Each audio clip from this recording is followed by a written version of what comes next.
welcome Jack Ma. Thank you. Thank you. Thank you. We've all become very cognizant of Jack and his story. And when Alibaba went public with the largest IPO in history, we knew a lot more about him. So I want to talk about his personal story. I want to talk about how many times he tried and failed and what kept him going. I want to talk about where he is today and how he got here, and where he is going and how he expects to get there. And if he gets there, what will it all mean for him and for the people that he wants to inspire? So I begin with this question, though, Jack. Why are you back at Davos? It's a long break for 7 years. I think my last trip here was year 2008. But I was coming for year 2001 for the Young Global Leader for Tomorrow. And remember, I never heard about the Davos when I came. But when I came, in the Switzerland, so many young people demonstrate. It was such a horrible thing that I was, and I asked them, why did they do it? They say, anti-globalization. And I say, why? Globalization is a great thing. Why people don't like it? And then we come all the way for 2 hours here. There's a machine gun. There's people checking. I say, oh, God, is that a forum or is it a prison we're going to go? Is that? But when I joined the forum as the Young Global Leader, I was thrilled by so many ideas. For the first 3-4 years, I learned what does the globalization mean? What does the corporate citizenship mean? What about social responsibility mean?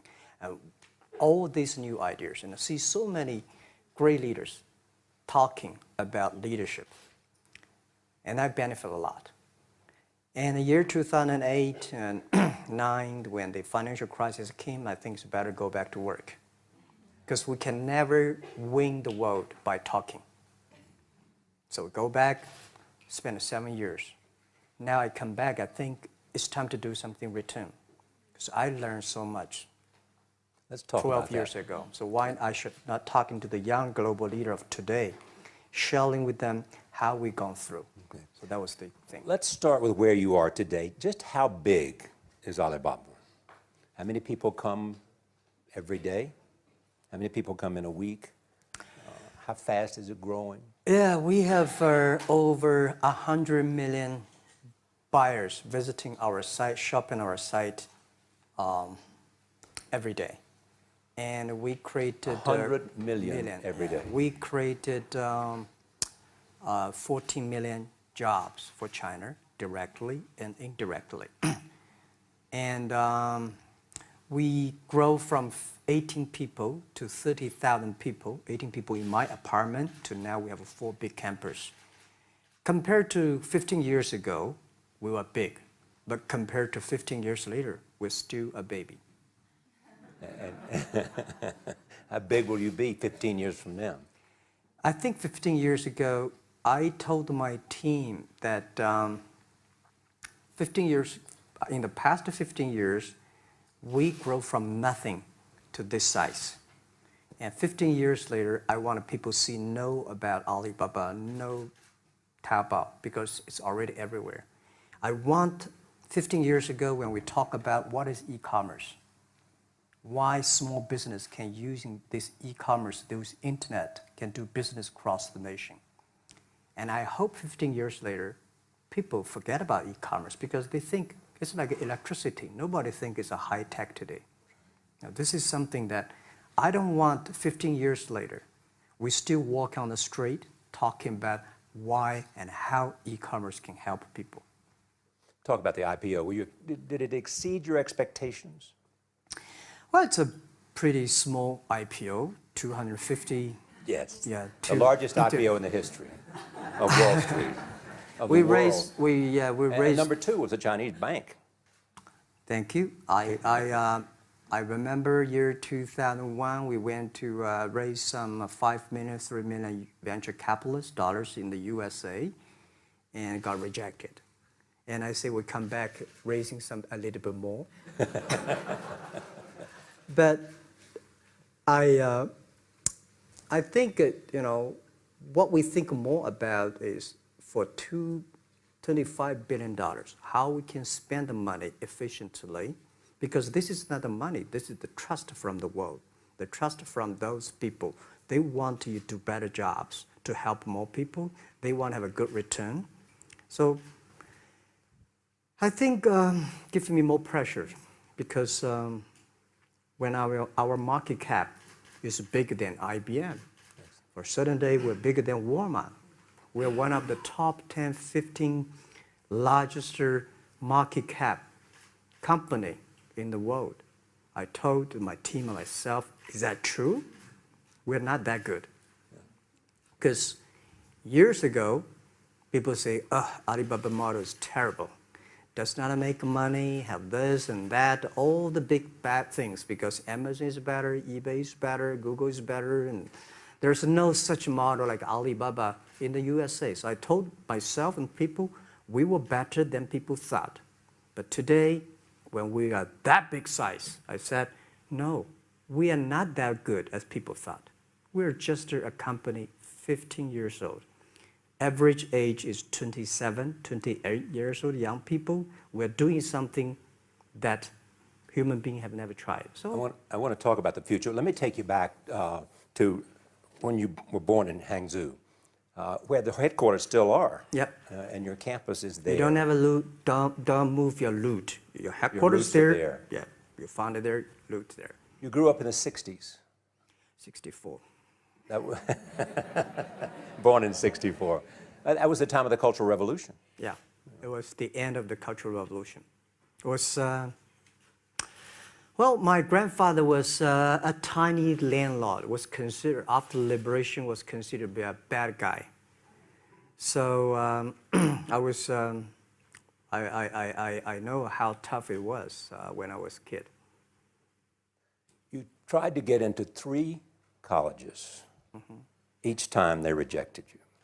No, I tried. There is an examination that young people, if you want to go university, you have to take the examinations. So I failed 3 times. Right. But a lot of fail. I failed for funny things that I failed a key primary school test for 2 times. And I failed 3 times for the middle schools. And you will never believe in Hangzhou, my city, there's only 1 middle school that lasts only 1 year. It was changed from primary school to middle school because our graduates of our school, no middle school accept us because we were too bad. Yeah. They would become a middle school. What effect did it have, though, being rejected? Well, I think we have to get used to it. We're not that good. Even today, we still have a lot of people reject us. I think when I graduate from universities, and before I, for 3 years, I tried to fill in the universities. So I applied jobs for 30 times, got rejected. I went for a police. They said, no, you're not good. I went to even the KFC. When KFC came to China, come to my city, 24 people went for the job. Yeah. 23 people were accepted. I was the only one guy. And we went for police. 5 people, 4 of them accepted. I was the only guy that I received it. So to me, being turned down, rejected. Oh, by the way, I told you that I applied for Harvard for 10 times, rejected. I know I'll be rejected. I just don't want to say that. Yeah, sorry now. 10 times you wrote them and said, I'd like to come to Harvard. Yeah. And then I told myself, someday I should go teach there, baby. I think that can be arranged. Richard Nixon came to Hangzhou. Yeah. And after that, tourists flooded the place. Yeah. And that's how you learned English. Yeah. I really like I don't know why at 12, 13 years old, that time I suddenly fell in love into the language, the English.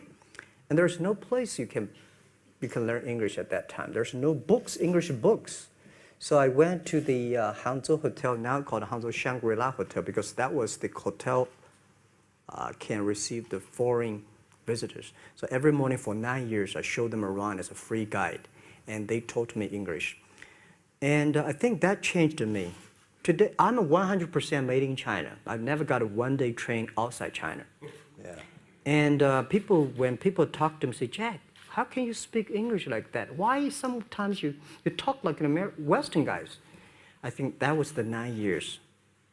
These Western tourists opened my mind because everything they told me are so different from the things I learned from the schools and from my parents. So now I have a habit. Whatever I see, whatever I read, I use my mind. Think about for 2 minutes. Is that how Ma Jun became Jack Ma? Actually, Jack, the name was given by a lady in tennis. She's a tourist. She came here and she said, came to Hangzhou. We become a pen friends. Ma Ring is so difficult to pronounce. So she said, do you have an English name? I said, don't. So can you give me an English name? She said, okay. She said, my father called it Jack. My husband called Jack. What do you think about Jack? I said, good. So I've been using that for that many years. Yeah. First visit to America, 1995? 1995, yeah. I come here for a project helping the local government to building up a highway. And you tried the internet? I tried the internet in Seattle. And in a building called the USA Bank. I don't know whether the USA Bank is still there or not, but it's a building. And my friend opened a small office, which is like only 10% bigger than this room. And there are a lot of computers in there. And he said, Jack, this is internet. I asked, what is internet? He said, search whatever you want. At that time, they used Mosaic, very slow, right? Yeah. And I said, I don't use it. I don't want to type because computer is so expensive in China. If I destroy it, yes, I cannot pay. He said, just to search it. So I searched the first word, beer. I don't know why, because it's easy to spell, baby. And I see beers from Germany, beers from USA, beers from Japan, but there's no beer from China. And I say, okay, type the second word is China. No data. Nothing. And I said, 1995, no data about China. So I talked to my friend, why not make something about China? So we made a small, very ugly looking page called China. It's something like I did a translation agency, we listed on there. It was so shocking. We launched at 9:40 in the morning. 12:30, I got a phone call from my friend. He said, Jack, you got 5 emails. I said, what is email? And they say, these are the things. So people are so excited. Where are you? This is the first time I see a Chinese website on that. How can we can we do something together? So I think this is something interesting. So we should do it. Why did you call it Alibaba? Alibaba? Well, when I started, I think internet is global. We should have a global name. And a name that, interesting, like at that time, the best name is Yahoo. Right? So I've been thinking for many days, suddenly thinking Alibaba is a good name. So I happened to be in San Francisco that day. And I did have a lunch, and the waitress came. I asked her, do you know about Alibaba? She said, yes. I said, what is Alibaba? She said, Open Sesame. Good. So I went on the street, asked about 10, 20 people. They all know about Alibaba, 40 Thieves, and Open Sesame. And I think this is a good name. And start with A. Whatever you talk about, Alibaba is always top. You have said before that in creating Alibaba, you had to create trust. Yep. Because people in China were used to face-to-face. Yeah. How did you create trust? I think because we started doing business on the internet. I don't know you, you don't know me. So how can you do things online unless you have trust? So for e-commerce, the most important thing was trust. I think when I first went to USA for raising money, talk to the venture capitalists, a lot of people say, oh, Jack, no. China doing business by the 关系. How can you do business on internet? And I know that without the trust system, the credit system, it's impossible to do business. So in the past 14 years, everything we do is trying to build up the trust system, the record system. Well, Charlie, you know, I'm so proud today when I talk to the young. Today in China and in the world, people don't trust each other. The government and people and media and everybody think, this guy's cheating. But because of e-commerce, we finish 60 million transactions every day. People don't know each other. I don't know you, I send products to you. You don't know me, you wire the money to me. And I don't know you, I give a person a package, I don't know him. He took something to cross the ocean, cross the river, and send. This is the trust. We have at least 60 million trust happening every day. But you created it by creating an escrow account in the beginning. Yep. You know, and so you keep the money until they got the product. Yeah. And then you release the money. That's true. I mean, the escrow service is about Alipay. When I this idea, I would love Davos, because it was a big decision. Because for first 3 years, Alibaba is just like e-marketplaces for information. What you have, what I have, we talk a lot of time, but don't do any business. Because there is no payment. I talked to the banks. No banks want to do it. Banks say, oh, no, this thing never work. So I don't know what to do. Because if I start to launch a payment system, it's against the financial legal laws. Because you have to have a license. But if I don't do it, e-commerce will go nowhere. So then I went to Davos. I listened to a leadership discussion. Leadership is about responsibility. And after I listened to that panel, I give a call to my friends, my colleagues in my apartment, say, do it now, immediately. If something wrong, the government not happy about that, if one body has to go to the prison, Jack might go to the prison.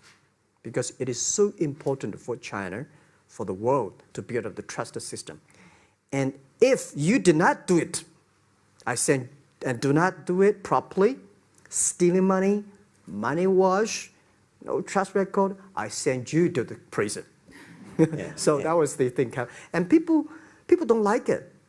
So many people I talked to at that time for Alipay, they say, this is the stupidest idea you have ever got. But I say, I don't wear the stupid clever as long as people use it.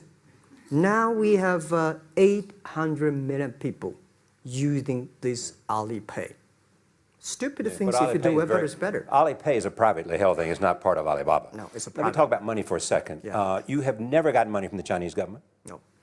None. I want it at the beginning, and later I don't want it, because I think if the company always think about picking money from out of the government pockets, that company is rubbish. Think about how can you make money from the customers and market and then help customers succeed. That's our philosophy. No money from Chinese banks? No. No. At that time I want, and now they want to give me, I don't want it. Yeah. All right. Your relationship with the government. Mm-hmm. Yeah. What's your relationship? I mean, if they didn't here's what some say, that you have existed in an environment that's not, they have restricted competition for you. And that's a pretty good thing to do for a private company. Yeah. I think the relationship with the government for us is very interesting. For the first 5 years, because I've been working as a part-time jobber for a government organization called Ministry of Foreign Trade, 1997, for 14 months. And I learned that you should never rely on government organization to do e-commerce. And I started a business. I told my people and team, in love with the government, don't marry them. Yes. Respect them. And a lot of people say, well, government officers talking about internet, the censorship and this, that, and they worry about. I think it's the opportunity, it's a responsibility talking to them, tell them how internet can help.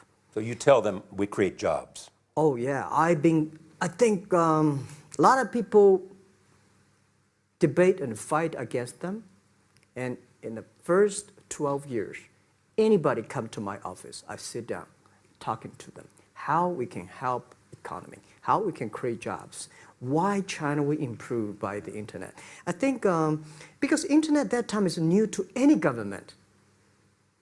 And if you convince somebody, and you have the chance. So today I'm very talkative. That probably this is why I talk to so many people.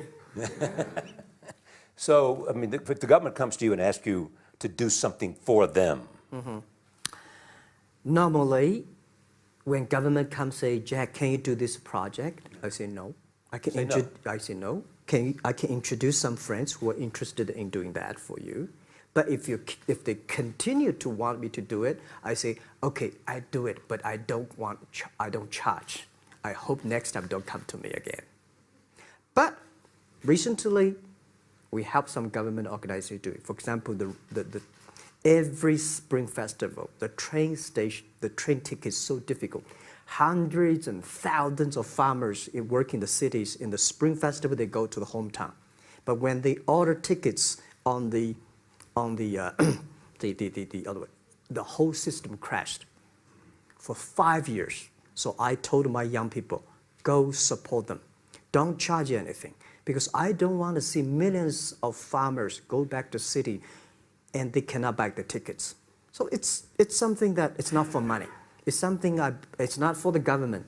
It's for the millions of people. They can buy tickets in a snowy night and they don't have to wait. They just use mobile phone, online, they get ticket. One way stop along the route to where you are in that big IPO was Yahoo. Jerry Yang gave you invested $1 billion. Yeah. $1 billion. Yeah. It turned out to be a pretty good investment for Yahoo. Yeah. But one time after another, you raised this money on your own outside of China with investors. Mm-hmm. Yeah, I'm very thankful for all the investors because 1999, year 2000, and even at the Yahoo time, a lot of people say this Jack is crazy. He's doing something that we don't understand. A lot of venture capitalists give you money because there is such a American model already there. But they say, Alibaba, we don't see this kind of model, right? They say Jack's crazy. Yeah, this is crazy guy. I mean, I remember my first time in Time magazine, they call me Crazy Jack. And I think crazy is good. We are crazy, but we're not stupid. We know what we are doing, but if everybody agree with me, if everybody believe our idea is good, we have no chance. So that's the money we raised, we're very thankful. So when our investors make a lot of money, I feel proud and honored. As you know, in the United States, issues have risen about privacy. Yeah. Google and Apple, and questions of whether the government should have access to files. How do you handle that if the Chinese government says you know a lot about people? Mm-hmm. You have transactional relationships with lots of people. Mm-hmm. And they say, we want to see your files. Well, so far, I don't have this kind of problems from Chinese government. And I told them, any government, if you come here for the national security, anti-terrorist, well, anywhere, anti-terrorist, we work together. It's a criminal, we work. But rest of that, no. I said, we are a business. The data is so precious because we don't know how. Because if we give to anybody, it's going to be a disaster. And also about privacy issues. I think, just like hundreds of years ago, people say, I would rather put money under my pillow rather than put in the banks. But today, banks, they're special. They know how to protect money much better than you do. Privacy issues, all these kind of securities, today, we may not have the solutions. We don't have the answer. But I believe our young people have the solutions. In the next 10, 20 years, there will be breakthrough on that. And I'm fully confident on that. Your life is a testament to the idea that nothing is impossible. That if somebody says no, you say it's just the beginning. Where does that come from? Well, at the beginning, I never thought, I thought when I was young, I said, everything's possible. Now I know not everything's possible. When you have something, you have to think about, you have to consider about the others. You have to consider about the customer, society, your employees, your shareholders, society. There are so many things that I think if you continue to work hard, there's possibility. And I just feel that I'm enthusiastic about what we are doing. At the beginning, for the first 5 years, I just want to survive. And 5 years later, I think... That's 2000, from 90... Yeah. But later, I think, wow, so many people's life changed. I was so excited, you know, for the first 3 years, we made zero revenue. Zero revenue. But we are so excited to continue to work. You know what happened? I remember many times when I go to a restaurant and have dinner, somebody came, when I was trying to pay the bill, the owner of the restaurant came to say, "Sir, your bill is paid by someone." And the small note say, "Hey, Mr. Ma, I'm your customer of Alibaba Group, Alibaba platform. I made a lot of money, and I know you don't make any money. I pay the bill for you." Yeah. And I remember one day that I was sitting somewhere in the coffee, somebody sending me a cigar. I don't smoke cigar, but there's a note, "Thank you very much, I'm your customer." And I remember in the Taobao days, I was at the Shangri Hotel in Beijing. When I get on the taxi, the man who opened the door for me, the boy at the gate, he said, "Jack, thank you very much. I'm service here. My girlfriend makes more money than I do on your site." And this is something that you know, that it's not amazing. If you don't do it, nothing's possible. If you try to do it, at least you have the hope. The revenue comes from advertising and a smaller amount from transactional fees. Yeah. Most of it from advertising. Tiny. Tiny from advertising? Tiny from advertising, tiny from transactions, because we need big mass. Now we have more than 10 million small business power sellers selling our site to everywhere. So the transactions we have is second after Walmart. So tiny. Second after Walmart. Yeah, tiny of the of the money already make us big. So, you know, second after Walmart. I remember one of the senior management of Walmart guys came to Hangzhou 5 years ago. He said, "Jack, you know, you did a great job," and blah, blah, blah. So I said, "Maybe in 10 years we'll be bigger than Walmart." He said, "Young man, you have a good hope." So we said, "Make a bet. I think in 10 years we'll be bigger than Walmart on the sales." Because if you want to have 10,000 new customers, you have to build a new warehouse and this, that. For me, 2 servers. What's your market cap versus Walmart today? I don't know, but I don't maybe either. It's close. I think so. Maybe we should check later. All right. Yeah. So where are you going? What does Jack want? I think because the name for Alibaba, we are internet company, happen to be in China. We have the same spirit and entrepreneur spirit like every great entrepreneurs in the world. And I remember the day when I started Alibaba, we want to have a mission helping small business doing easier. So next step is, today, so many millions of small business using our platform to sell things, and over 300 million consumers buy things from our site. Cheapest, efficient. So what I'm thinking about, how we can make Alibaba a platform for global small business. My vision is that if we can help a Norway small business can sell things to Argentina, and Argentina consumers can buy things online from Switzerland, and we can build up, which I called, I don't know, maybe not right word, called EWTO. The WTO is great, past century. But WTO helped so many big companies to sell things across the nation. Today, internet can help small business sell things across the oceans, across the nations. And I hope that we can serve 2 billion consumers. 2 billion consumers. 2 billion consumers. We can help 10 million small business outside China. Help them. Outside China. Outside China. Because we help the American farmers in Washington State almost 300 tons of cherries to China last year. Cherries. Before we sell, the ambassador of USA came to me and said, Jack, can you help us selling cherries? In China. I said, what cherries and the fruits? He said, why not? I said, why not? Let's try. So that when we start to sell cherries, the cherries still on the trees. So we start a pre-order, 80,000 families order cherries online. So we pick up the cherries and ship into China. Within 48 hours, we sell the cherries. The consumers are so happy. But we got a lot of letters complaint after 3 days. They say, why only 100 tons? Why we should not get more? So we sell, 2 months ago, we helped the Costco. We sold 300 tons of nuts to China. So I'm thinking about if we can sell, we're also selling Alaska seafood to China.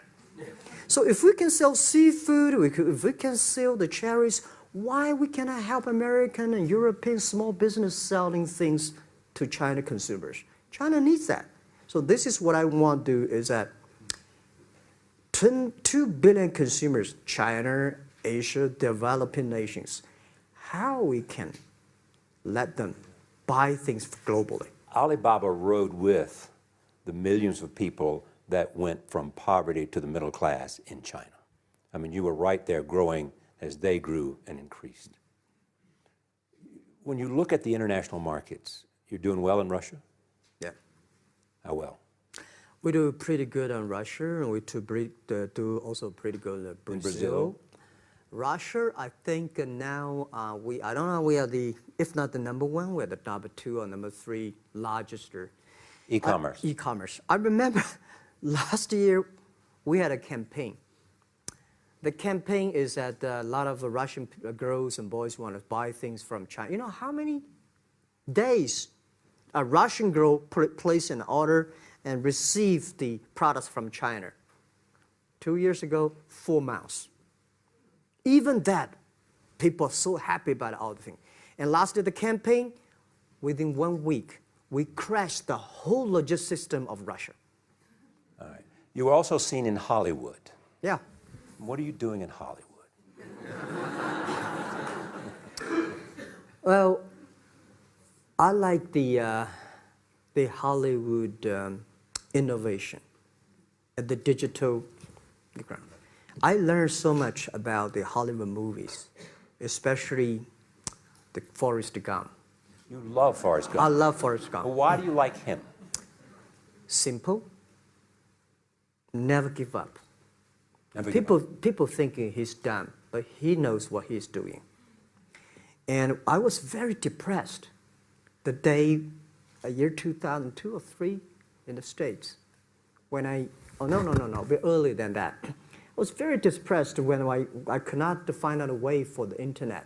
And then I watched the movie in my friend's home, Forrest Gump. When I see him, I think, this is the guy we should learn from. Believe what you're doing, love it, whether people like it, don't like it, be simple. And like the word, life is like a box of chocolate. You never know what you can get, right? I never know I would be here talking to you and talking to Charlie Rose. I never know. But today I made it. I told my people in my apartment 15 years ago, guys, we have to work hard, not for ourselves. If we can be successful, 80% of the young people in China can be successful. We don't have a rich father, powerful uncle. We don't have $1 from bank, 1 cent from government. Just work as a team. So what do you worry about? I worry about it today. Young people, a lot of young people lose hope, lose vision, and start to complain. Because we also have the same period. Because when I got, it's not a good feeling being rejected by so many people. We also depressed, but at least later we find that the world has a lot of opportunity. How you see the world, how you catch the opportunity. So, in the Hollywood gives me a lot of inspiration. You know? But you were out there for business. You were out there because you want to make movies and sell them. I want to make the movie for business-wise. We are e-commerce company. We have a lot of products that need logistic. But movie, TV, these are things you don't need logistic system. And movie probably is the best product that can help Chinese young people to understand. Because one thing I told the Chinese people, my friends, in American movie, all the heroes at the beginning, they look like a bad guy. Terrible things coming, they become a hero. And finally, they all survived. China, if you're a hero, all the hero died. So, because only dead people become the hero. So nobody want to be the hero. So you want to change the Chinese definition of hero? Yeah, I want to say hero. Today we have so many heroes who live in this world. Are you still writing these kung fu novels, or are you just reading them? I read them, and I start to write something. I think it's fun. The kung fu is something you start to think about something that you cannot do. But if you have some luck, if you continue to practice, if you got a good master, if you're a good team, you get expert. So at least to make me, when I'm busy, when I'm tired or frustrated, I read kung fu books. And You also travel with a Tai Chi. Am I saying that right? A trainer. Tai Chi? Tai Chi. Tai Chi. Tai Chi, yeah. What does that do for you, other than keep you in good health? I love Tai Chi. Tai Chi is a philosophy about yin and yang. Yeah. Tai Chi is about how you balance, how you work, like a competition. People say when I compete with eBay, say, you hate eBay. No, I don't hate eBay. It's a great company. You know, they come, I go. You know, Tai Chi is like, you fight here, I go over there. You put it on the top, I go to down, right? So it's a balance, right? You are heavy, I'm small, you know. When I'm small, I can jump. You're heavy, you cannot jump. So the Tai Chi is about a philosophy. I use in Tai Chi philosophy in the business. Calm down. There's always way out. And keep yourself balanced. And meanwhile, don't try to, because business is a competition is a fun. Business is not like a battlefield. You die or I win. Business, even if you die, I may not win. Right? So it's about fun. So Tai Chi gives me a lot of inspirations. But you want your life and you want this company, Alibaba, to change the world. And you're changing the world if, in fact, you provide a forum for buying and you enable people to earn a living. Yeah. But also, you believe that Alibaba ought to change the lives of women. So what are you doing? At first, I think many years ago, I want to change the world. Now, I think if we want to change the world, we change ourselves. Change ourselves is more important and easier than change the world. And second is that I want to improve the world. Because to change the world may be Obama's job. Because my job is to making sure that my team are happy.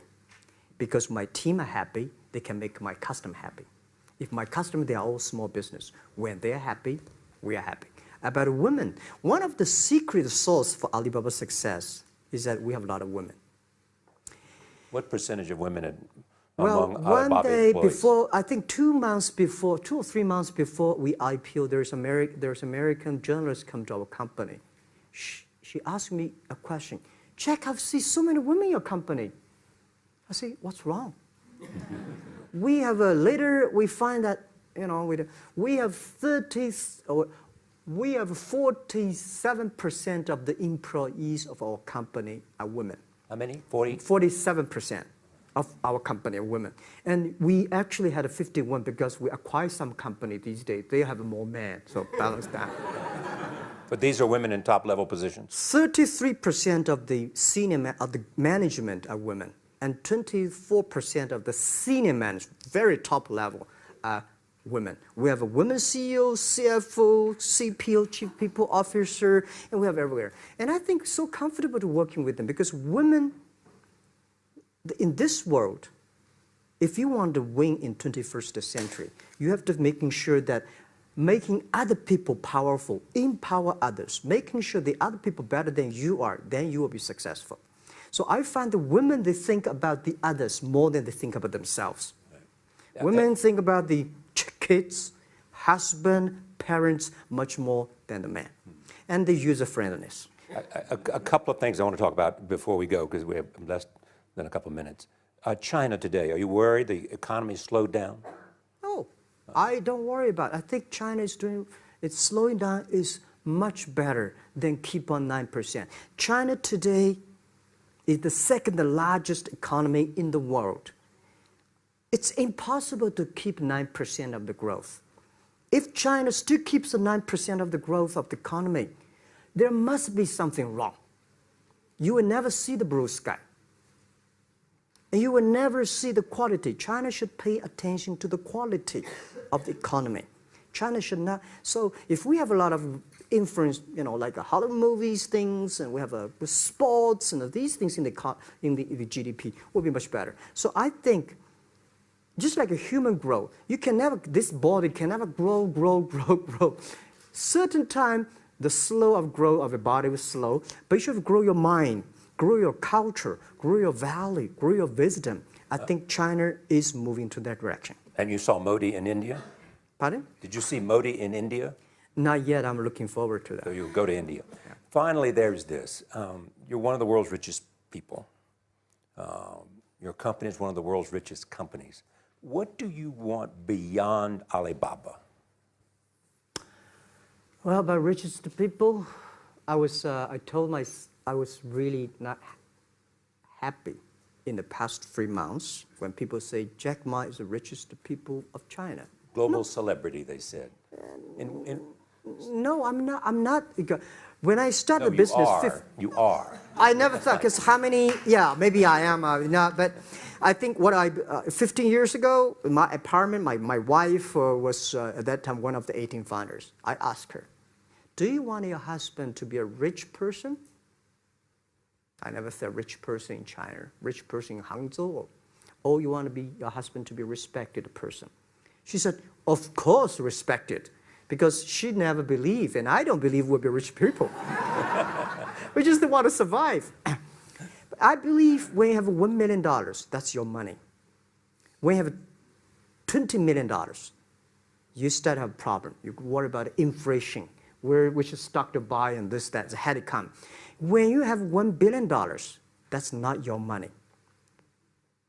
That's the trust society gives on you. They believe you can manage the money, use the money better than the government and the others. So I think today, I have the resources, do more things.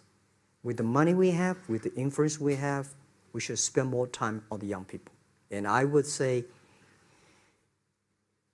someday I'll go back to teach, go back to school, spend time with the young people, and sharing with them what I done. So the money is not mine.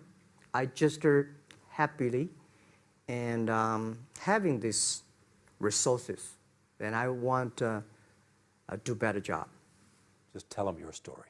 Yeah, tell them the story and tell them that if Jack, I don't think in this world there are a lot of people be rejected more than 30 times.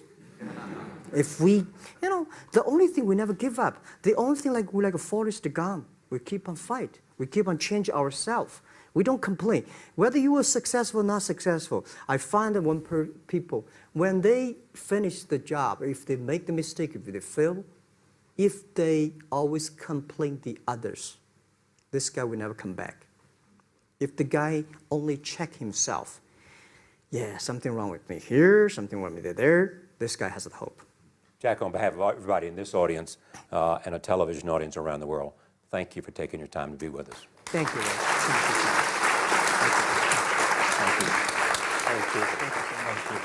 Thank you so much, Rob.